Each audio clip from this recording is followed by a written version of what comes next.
This is just a quick overview of growth plans in Pivot. I am logged into my demo site as a teacher.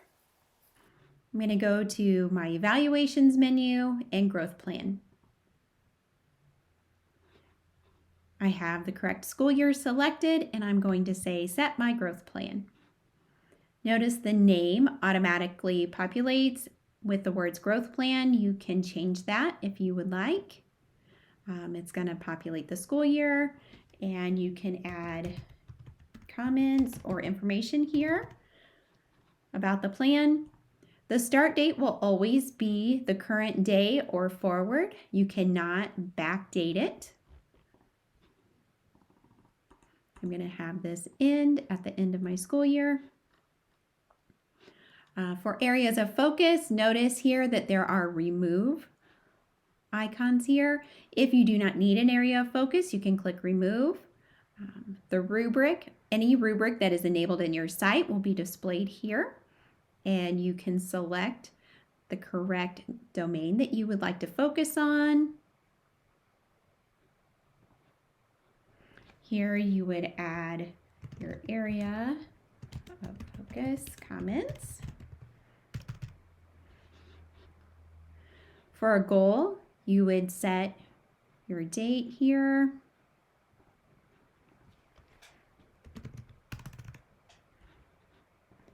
Give my action 1, my second action. And then notice this evidence of achievement. This area will be filled in by the teacher after the goal has been completed. So right now we're just giving information to the evaluator, letting them know this is our plan. If I want to add another area of focus or add another goal, I can click this button here and it will add another text box, and you can add and remove as needed. At any time, I can save and finish this. I can come back and add more information to it before I notify the evaluator. I'm going to go ahead and say that this is good, and I'm going to save and request approval from the evaluator.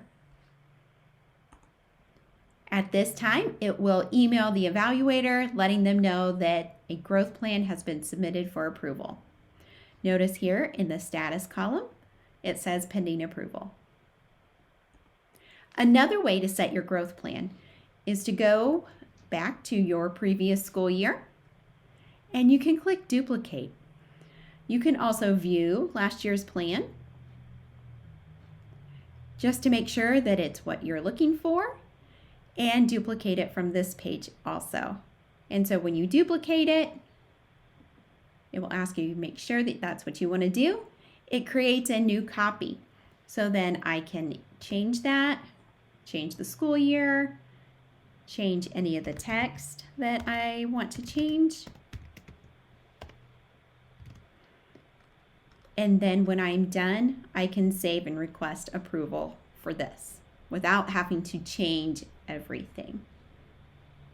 But for now, I'm going to go ahead and just save and finish for later.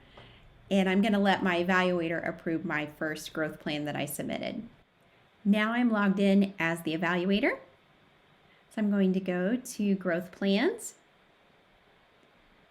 I want to make sure that I have the correct school year selected. I can filter here by teacher. I can also change the status. So I want to make sure that I'm looking for growth plans that are pending approval.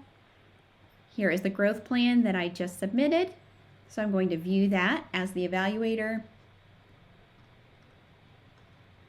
Okay, this looks great. I'm going to approve it.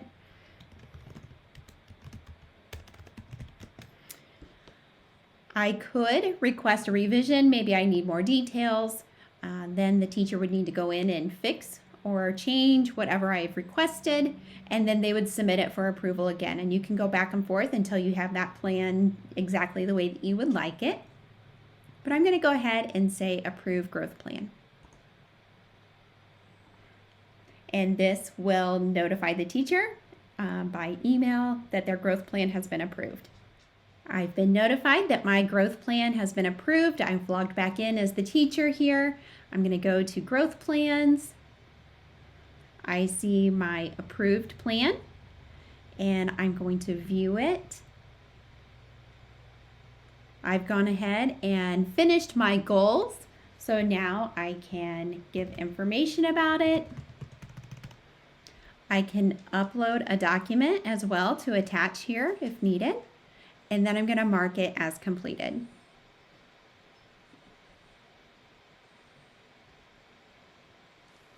I will click Save and Return to return back to my dashboard. If you have any questions about growth plans or anything else in Pivot, please make sure that you reach out to us. We would love to set up a meeting or connect with you to discuss your specific district needs. Our email address is pivot@5startech.com.